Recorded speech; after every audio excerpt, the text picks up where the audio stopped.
अब ये वाला topic how to write a chemical formula, इसकी प्रैक्टिस अच्छे से आनी चाहिए। इसके अंदर हम कोई भी केमिकल फार्मूला लिखने का तरीका सीखेंगे कि केमिकल फार्मूला को किस तरह लिखा जाता है। फर्स्ट ऑफ ऑल इसके 4 से 5 पॉइंट हैं, हम वो एक एक करके रीड करेंगे। Symbol of two elements are written side by side in order of positive ion first and negative ion later. अब जैसे कि एग्जांपल वाटर है, अब हाइड्रोजन जो है वो पॉजिटिव आयन है, ऑक्सीजन जो है वो नेगेटिव आयन है। पहले क्या आता है? हाइड्रोजन, फिर आता है ऑक्सीजन। तो पॉजिटिव पहले और नेगेटिव पहले। ये मैं टॉपिक उठा के लास्ट पे आपको मैं एक पेज पे सारा सोल्व करके दोबारा से समझाऊंगा। The valency of each ion is written on the right top corner of its symbol. यानी कि अगर कोई भी एटम है, यानी कि एच है, ठीक है, फॉर एग्जांपल एच है, तो इसकी हम वैलेंसी कहाँ लिखेंगे? राइट टॉप कॉर्नर, ठीक है। जैसे कि एग्जांपल्स में ये दिए हुए। The valency of each ion is brought to the lower right corner of the other ion by cross exchange method. यानी कि क्रॉस एक्सचेंज क्या है कि हम जो एक ही वैलेंसी है उसको क्रॉस करके दूसरे एलिमेंट के नीचे लिख देंगे, और जो पहला एलिमेंट है उसकी जो वैलेंसी है उसको क्रॉस करके नेक्स्ट वाले एलिमेंट के नीचे लिख देंगे, ठीक है। जैसे कि एग्जांपल में बताया हुआ है कि इसकी -1 है, इसकी +1 है, तो जो इसका 1 है वो इधर आ गया और इसका 1 जो है वो इधर आ गया। अब जैसे कि कैल्शियम के साथ 2 है तो 2 इधर आ गया, इसके साथ 1 है तो ये इधर आ गया। तो इस तरह इसका केमिकल फार्मूला बन गया, ठीक है। If the valencies are same they are not offset and are not written in the chemical formula. जैसा कि ये NaCl है, इन दोनों की 1 1 वैलेंसीज है, तो इन्होंने 1 1 नहीं लिखा, खाली NaCl लिखा है। अब CaCl2 है, ठीक है। अब Ca की 2 थी, Cl की 1 थी, तो इस वजह से 2 और 1 एक जैसे नहीं है, तो इसलिए इसके साथ 2 लिखा है। H2O में O की -2 होती है और H की +1 होती है, जिसकी वजह से 2 इधर आया, 1 इधर आया, ओके। ये फिफ्थ पॉइंट अगर आप ना भी करो तो इट्स ओके। इसमें बस वो बताया हुआ कि अगर कोई भी कंपाउंड या एटम है वो 2 या 2 से ज़्यादा से मिलकर बना है, जिसको रेडिकल कहते हैं, तो उसके साथ क्या करेंगे, तो ये इतना वो कुछ पूछते नहीं है। अगर 4 पॉइंट्स अच्छे से कर लो तो ये अच्छा सा लॉन्ग क्वेश्चन प्रिपेयर हो सकता है। अब मैं आपको एग्जांपल के साथ समझाता हूँ। अब इसमें देखें कि वाटर की एग्जांपल है जो किन से मिलकर बना है, H और O। अब मैं इसको OH भी तो लिख सकता था, जो कि रॉन्ग है, क्योंकि O जो है वो नेगेटिव है और H पॉजिटिव है।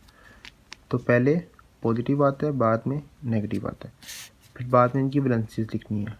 ये आपको याद करनी पड़ेगी। हाइड्रोजन की होती है +1 और O की होती है -2, ठीक है। तो थर्ड स्टेप क्या आता है कि क्रॉस चेंज करना है। साइंस को नहीं देखना, खाली नंबर्स को देखना है कि 2 इधर आ जाएगा और 1 इधर आ जाएगा, ठीक है। तो H2O, ठीक है, जो कि वाटर का फॉर्मूला होता है। इसी तरह हम केमिकल फार्मूला लिखते हैं। अब मैं आपको 5 पॉइंट वाली जो बात है वो समझाता हूँ। अभी किन चीज़ से मिलकर बना है? HSO4। इसमें H अलग है और SO4 अलग है। अब फिफ्थ पॉइंट में ये था कि अगर कोई भी एटम है वो 2 या 2 से ज़्यादा एटम से मिलकर बना हुआ है, जिसको फ्री रेडिकल कहते हैं, और उसके ऊपर नेट चार्ज है, तो हम उसको किस तरह डील करेंगे। अब H और SO4, अब H की वैलेंसी होती है +1, SO4 की वैलेंसी होती है -2।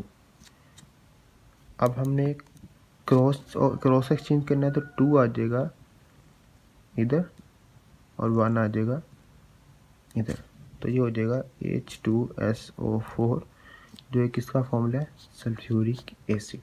तो इस तरह हम कोई भी केमिकल फॉर्मूला लिखते हैं। अब हम एम्पिरिकल फार्मूला पढ़ते हैं। एम्पिरिकल फार्मूला में ना एक वर्ड यूज़ हुआ है, रेशियो।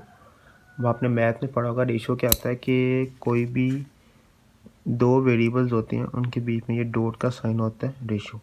अब रेशियो का काम क्या होता है कि इसने डिवीजन का पर्पस करना होता है। जैसे कि 2 1 ज़ा 2, 2 2 ज़ा 4, तो इसका आंसर होता है 1:2। तो एम्पिरिकल फार्मूला भी कुछ इस तरह करना है। इसकी डेफिनेशन है, the simplest type of formula is empirical formula it is the simplest whole number ratio of atom present in a compound. ठीक है, और अगर यही चीज़ हम आयंस के लिए कर दें, आयोनिक कंपाउंड्स के लिए, तो वो फॉर्मूला यूनिट होता है the simplest unit taken as representative of an ionic compound is called formula unit. It is defined as the simplest whole number ratio of ions as present in the ionic compound. तो इसकी बहुत ज़्यादा example है, जैसा कि हम glucose, ठीक है, ग्लूकोज का फॉर्मूला आता है C6H12O6। अब इसकी रेशियो क्या बन रही है, इसकी हमने नंबर्स की रेशियो लेनी है, 6:12:6। अब 6 के टेबल पे ये तीनों डिवाइड होते हैं, तो 6 1 जा 6, 6 2 जा 12, 6 1 जा 6। तो इसकी रेशियो आ गई। अब इसको किस तरह लिखेंगे कि C के साथ 1 है तो C, H के साथ 2 है तो 2, O के साथ 1 है तो O। ये ग्लूकोज का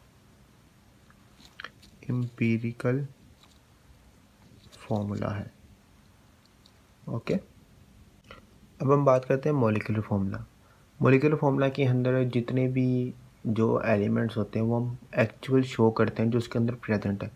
जैसे कि ग्लूकोज का फॉर्मूला क्या था, C6H12O6, तो ये इसका केमिकल फॉर्मूला है। और अगर हम इसकी रेशियो निकालें जो कि एम्पेरिकल फॉर्मूला है, ठीक है, ये सारे इसके मॉलिक्यूलर फार्मूला है और ये इसके एम्पिरिकल फॉर्मूला है। अब हम बात करते हैं molecular mass and formula mass. अब इसके अंदर भी मास की बात है तो मॉलिक्यूल्स का होगा, तो अगर जो मॉलिक्यूल्स के अंदर प्रेजेंट एटम्स हैं उनकी एटॉमिक मासेस को सम करेंगे तो वो मॉलिक्यूलर मास होगा। अगर हम आयोनिक कंपाउंड्स की बात करेंगे तो वो फार्मूला मास होगा।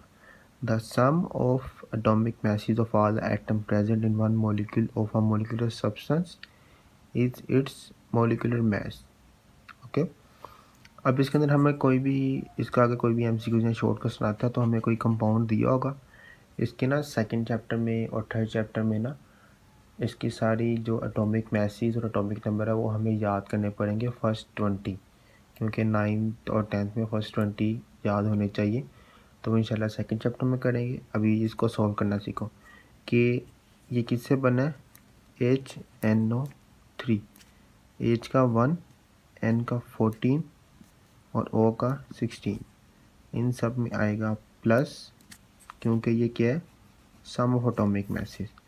अब O के साथ क्या है 33, तो 16 मल्टीप्लाई बाई 3, 1 प्लस 14 प्लस 48, ठीक है, तो ये मिलकर सम बना देगा 63 AMU। AMU जो पहले पढ़ा था रिलेटिव एटॉमिक मास का यूनिट AMU होता है, जो किसी भी एटम्स के मास के लिए यूज़ होता है।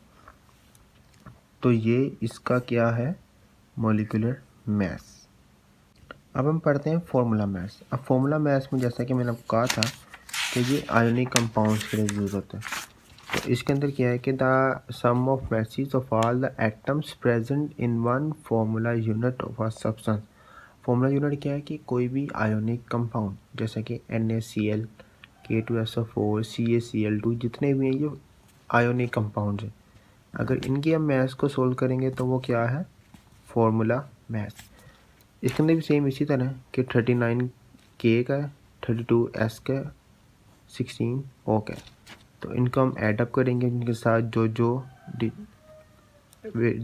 वैल्यूज़ दी हुई उनको मल्टीप्लाई करेंगे, फिर बाद में इन सब को सॉल्व करके जो आंसर आएगा वो उसका मॉलिक्यूलर मास होगा। अब हमारा जो नेक्स्ट टॉपिक है वो है केमिकल स्पीशीज़। केमिकल स्पीशीज़ में आयंस आते हैं। अब आयंस आगे से दो टाइप्स के हैं, कैटाइन और एनाइंस। अब आयंस क्या है, आयंस इज़ एन एटम और group of atom having a charge on it. कोई भी एटम या ग्रुप ऑफ एटम उसके ऊपर कोई चार्ज है, उसको हम क्या कहते हैं, आयन। अब चार्ज दो तरीक़ों से हो सकता है, पॉजिटिव और नेगेटिव। अगर किसी एटम या ग्रुप ऑफ एटम के ऊपर पॉजिटिव चार्ज होगा तो वो कैटाइन होगा। अगर किसी भी एटम या group of atom negative charge होगा तो वो एनाइन होगा। अब किसी भी एटम के ऊपर पॉजिटिव और नेगेटिव चार्ज कब आता है, तो हम वो एग्जांपल के साथ देखते हैं। जैसा कि फॉर एग्जांपल हाइड्रोजन है, इसके पास एक इलेक्ट्रॉन है, तो इसको स्टेबल होने के लिए अपना एक इलेक्ट्रॉन लूज़ करना पड़ेगा, जिसकी वजह से ये स्टेबल हो सकेगा। तो जब कोई भी एटम अपना एक इलेक्ट्रॉन लूज अप करता है तो उसके ऊपर पॉजिटिव चार्ज आता है। क्यों? क्योंकि उसके जो प्रोटॉन्स हैं उनकी अमाउंट इनसे बढ़ गई है, क्योंकि इलेक्ट्रॉन्स एक चला गया, जैसे ही एक नेगेटिव कम हो जाएगा तो ऑटोमेटिकली पॉजिटिव की कंसंट्रेशन खुद ही बढ़ जाएगी, उनके ऊपर पॉजिटिव चार्ज आ जाएगा। बट जैसा कि ऑक्सीजन है, इसके लास्ट शेल में 6 इलेक्ट्रॉन्स होते हैं, 6 इलेक्ट्रॉन्स होते हैं। अगर इसके अंदर 2 इलेक्ट्रॉन्स बाहर से ऐड अप होंगे तो इसके अंदर पॉजिटिव तो उतने ही है, बट नेगेटिव बढ़ गए हैं। कितने? 2। तो इसके ऊपर कितना चार्ज आएगा? -2। तो इस तरह किसी भी एटम के ऊपर चार्ज आता है। अगर वो लूजअप करता है तो उसके नेगेटिव कम हो गए तो पॉजिटिव ऑटोमेटिकली ज़्यादा हो गए, तो इसके ऊपर पॉजिटिव चार्ज आता है।